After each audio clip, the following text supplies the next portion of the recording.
उसके खालों ने कह दिया, ये तो सब फर्जी बातें हैं, जिनों भूतों के वो अव्वल पहले ही कायल नहीं थे, और बिलफर्ज अगर मुहाल जिन्नात का होना तस्लीम कर भी लिया जाए तो उसके खालू ये मानने के लिए हरगिज़ तैयार नहीं थे कि कोई जिन्नात नीलम पर आशिक है। ये जहनी बीमारी भी तो हो सकती है और आप सब लोग वहम में मुब्तला हैं। नीलम के वालिदा नगीना खानम को अपने बहनोई की इस बात पर गुस्सा आ गया और वो बोली, मिसल मशहूर है कि जिस तन लागे वो ही जाने, और ना जाने कोई भी, तुम्हें क्या पता हम किस मुसीबत से गुजर रहे हैं। इलाज मुलाहिजा कराने में हमने कोई कसर नहीं छोड़ी है। तावीज गंडे कराकर भी देख लिए, देवबंद ले जाकर झाड़ फूक भी बहुत ज्यादा करा चुके हैं हम, मगर ना नीलम को जिन्नात की बीमारी से कभी निजात मिली, ना ही हमारा वहम कभी दूर हुआ। तुम ही इसका इलाज करवा दो, आखिर तुम्हारी भी तो कुछ ना कुछ लगती है ये। तो खालू ने कहा, इसका इलाज बहुत आसान है, नीलम की शादी कर दो। जैसे ही शादी होगी जिन इसे छोड़कर चला जाएगा और ये खुद ब खुद ठीक हो जाएगी। रशीद की बात सुनकर दोनों मियाँ बीबी ने एक ठंडी सांस भरी और उदास हो गए, क्योंकि यही तो मसला था जो हल होने में नहीं आ रहा था। आखिरकार फिर बड़ी संजीदगी से इस बारे में बातचीत होने लगी और रशीद ने चुटकियों में यह मसला यूं हल कर दिया, नीलम का रिश्ता खुद के बेटे नजीर से कर दिया। नजीर किसी भी लिहाज से नीलम के जोड़ का तो कहीं से कहीं तक नहीं था। उसके आदत व एतवार यानी उसकी आदतें बहुत ज्यादा बेकार थी। कबूतरबाजी का उसे बहुत शौक था और जुआ खेलने की लत भी लगी हुई थी। अकड़बाज और गुस्ताख तो वो पहले दर्जे का था। यही वजह थी कि उसकी शादी अभी तक हो नहीं सकी थी और नीलम की माँ नगीना खानम अपने भांजे के बजाय किसी अच्छे रिश्ते की उम्मीद में बैठी हुई थी। जब फिर कहीं से भी रिश्ता आने की आस ना रही तो यही गनीमत समझा कि घर की बला घर में ही खप जाए तो बहुत बेहतर होगा। शादी के बाद अगर कोई ऊंच नीच हो गई तो कम से कम रुसवाई से तो बच जाएंगे। यही कुछ सोचकर नीलम की माँ नगीना खानम और अब्दुल मतीन जो उसके वालिद थे, उन्होंने पेशकश कबूल कर ली और चट मंगनी पट ब्याह के मुताबिक दिन भी मुकर्रर कर दिए गए। नीलम के वालिदैन की उलझन भी अब दूर हो गई, मगर दिन मुकर्रर किए जाने के बाद जो रात आई वो कफील पर बहुत ज्यादा कड़ी गुजरी थी। वो सारी रात थोड़े थोड़े वक्फे से चीखते चिल्लाते रहे। यूं होता रहा कि जैसे ही उनकी आंख लगती तो यूं कोई उनकी छाती पर सवार होकर उनका गला घोटने लगता था, और वो थे जो चीख मारकर उठ बैठते थे। सुबह होती तो उनका रंग जर्द और आंखों से वहशत टपक रही होती थी। खाना खाने बैठते तो अचानक उनके सामने से सालन और रोटियां गायब हो जाती। चाय पीने लगे तो गरम गरम चाय का प्याला मुंह पर ऐसे उंडेला कि सारा का सारा चेहरा ही सुर्ख हो गया। किसी बात की आस लगकर अगर टूट जाए तो बहुत ज्यादा दुख होता है। नीलम की माँ और बाप को भी अब पहले से कहीं ज्यादा फिक्र हो गई थी। उनका खर्चा अब ठीक ही निकला था। कफील ने जाते ही लिख दिया कि नीलम का रिश्ता अब हमारे बेटे से नहीं हो सकता, क्योंकि वो बहुत आवारा है और वो भी नीलम की जिंदगी बर्बाद नहीं करना चाहते थे। वैसे भी अंदेशा है कि इस रिश्ते के बाद कहीं हमारे ताल्लुकात ही खराब ना हो जाएं। अलबत्ता एक बहुत अच्छा रिश्ता उसके लिए मिल गया है। भाई अब्दुल मतीन आकर ये रिश्ता देख जाएं। लड़के का बाप देवबंद का पढ़ा हुआ एक मौलाना है और लड़का करदावर है। बहुत अच्छा तालीम याफ्ता घराना मिला है। इस खत ने अब्दुल मतीन की टूटती हुई उम्मीदों को एक नया सहारा दिया था और उसके बाद वो खदोली शहर पहुंच गए। लड़का देखा तो लड़का तो शक्ल सूरत का खूबसूरत मालूम होता था और एक सेहतमंद और तंदुरुस्त नौजवान था।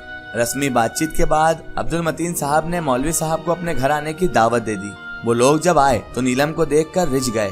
नीलम दबी जुबान से शादी के खिलाफ एहतजाज भी करती रही। अपने सहेलियों के जरिए से उसने अपने वालिद वालिदा को ये तक कहलवा दिया था कि अगर उन्होंने उसकी जबरदस्ती शादी की तो उन्हें अपनी बेटी से हाथ धोने पड़ेंगे, मगर किसी ने भी नीलम की धमकियों पर कोई तवज्जो न दी। इजाबो कबूल के मौके पर बड़ी बूढ़ियों और नीलम की सहेलियों ने हर चंद जोर दे मारा कि नीलम हाँ कह दे, मगर नीलम थी जो टस से मस ना हुई। फिर न जाने किस लड़की ने नीलम की बगल में मुंह घुसाकर हौले से हूं कर दी और इर्द गिर्द की जमा औरतें बैक जुबान पुकारी, हाँ कबूल है, हो गई। मुख्तसर सी रसूमात के बाद नीलम को डोली में बिठाकर ससुराल की तरफ रवाना किया गया और अब्दुल मतीन ने अब जाकर सुख का सांस लिया। अगरचे दिल में अभी भी बहुत सारे वसवसे और धड़कनें तेज हो रही थी, मगर वक्ती तौर पर ही सही, लेकिन अब वो अपने फर्ज से सुपुर्द हो चुके थे।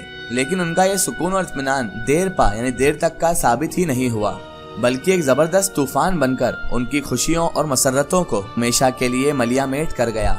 दूसरे दिन वो चंद रिश्तेदारों के हमरा जब बेटी को लेने खदौली पहुँचे तो बेटी की बजाय उन्हें उसकी लाश से गले मिलना पड़ा। शादी का घर मातम कदा बना हुआ था। उस जवान और अचानक बल्कि हैरतअंगेज मौत की खबर सुनते ही कुर्बो जवाहर के लोग मौलवी साहब के घर पर जमा हो गए थे। औरतें उस परी पैकर हसीना और सेंग तन नीलम के जिस्म को, उसके चेहरे को देखने के लिए एक दूसरे पर टूट पड़ी थी। जिसके मुतालिक सबने चर्चा सुना था कि उस पर कोई जिन्नात आशिक है। मुख्तलिफ किस्म की चहम गोइयां और करासराइयां किया जा रही थी, तरह तरह की बातें वहाँ पर हो रही थी। हर एक की जुबान पर यही जिक्र था कि जिन्नात ने, उस जिन ने ही नीलम की जान ले ली। मौलवी साहब ने अब्दुल मतीन को या नीलम के पिता को तसल्ली देते हुए सारा माजरा बयान किया। वाकयात के मुताबिक जैसे ही नीलम दुल्हन बनी और उनके घर में उतरी, बार बार अपने आप ही घर की बत्तियां बुझती जलती रही। चिराग और दिए तो खैर हवा के झोंकों से बुझ सकते थे, मगर हैरत की बात तो ये थी कि लालटेन भी गुल हो जाया करती थी। घर वाले इस खिलाफे मामूल अंधेरे से बहुत ज्यादा डर गए थे। फिर भी जब दुल्हन ने दुल्हन के कमरे में कदम रखा तो दुल्हन ने यानी नीलम ने दूल्हे को डांट दिया कि खबरदार, मुझे हाथ लगाने की जुर्रात भी मत करना, कोशिश भी मत करना मुझे हाथ लगाने की, वरना तुम्हारी जान की खैर नहीं होगी। दूल्हे ने जब हैरान होकर उस धमकी की वजह पूछी तो दुल्हन ने साफ तौर पर दूल्हे को बता दिया कि मुझ पर एक जिन्नात आशिक है और जो भी मुझे छूने की या दस्तराजी की कोशिश करेगा, ये जिन्नात उसे जान से मार डालेगा। दूल्हे ने उसकी बातों को मकरो फरेब और झूठ करार देते हुए शोहराना अंदाज में बीवी और मियाँ के जो ताल्लुकात होते हैं वो कायम करने की कोशिश की। तो उस दूल्हे को पहली बार अपनी दुल्हन शेरनी के रूप में नजर आई, दोबारा चुड़ैल दिखाई दी और तीसरी बार नागिन बनकर उससे लिपट गई। वो दहशतज़दा हो गया और चीख मारकर कमरे से बाहर निकल आया। मौलवी साहब बेटे के जुबानी ये रुदास सुनकर खुद उसके बाद दुल्हन के कमरे में पहुंच गए और तंजिया अल्फाज में कहा, दुल्हन, हमने तो पहले ही सुन रखा है कि तुम पर जिन्नात आशिक है, लेकिन हमें कायल करने के लिए तुम्हें सबूत देना पड़ेगा। सुना तुमने, इस शादी पर मैंने 30,000 रुपए खर्च किए हैं। अपने जिन्नात से ये रुपए हमें मंगवा कर दे दो, हम मान जाएंगे कि तुम सच्ची हो। वरना याद रखो, तुमने सबको तो उल्लू बना लिया, मगर यहाँ तुम्हारी चालें चलितर नहीं चलेंगी। मैं जिन्नातों को उतारना बहुत अच्छी तरह से जानता हूँ, समझी तुम। सारी रात घर में यही बातें होती रही कि दुल्हन बहुत ज्यादा चालाक है, उसकी किसी से आशनाई है यानी चक्कर है, शादी से बचने के लिए जिन्नात का बहाना कर रखा है। मगर जब वो सुबह उठे तो मौलवी साहब ये देखकर हैरान रह गए कि उनके सिराने एक मखमली थैली रखी हुई थी जिसमें पूरे 30,000 रुपए मौजूद थे। जैसे ही घर वालों को उस रकम का इल्म हुआ, सबको यकीन आ गया कि वाकई नीलम पर जिन्नात आशिक है। किसी को भी नीलम के कमरे में जाने की हिम्मत तक नहीं पड़ रही थी। काफी दिन चढ़ गया जब उसके ससुर मौलवी साहब डरते डरते उसके कमरे में गए तो ये देखकर उनके पांव तले से जमीन खिसक गई कि नीलम दुल्हन बनी सेज पर मुर्दा पड़ी है। बस फिर होना क्या था, जरा सी देर में पूरी खलबली मच गई और ये खबर जंगल की आग की तरह पूरे कस्बे बल्कि पूरे गांव में ही फैल गई। कुछ देर में उसकी माँ नगीना खानम और दीगर रिश्तेदार भी वहाँ पहुँच गए। तो उसके बाद रो धोकर नीलम की मैयत तैयार की गई। जब उसका जनाजा उठा तो हर आंख अश्कबार थी, हर कोई रो रहा था। इतनी खूबसूरत जवान लड़की का जनाजा देखकर हर एक के दिल में अफसोस था।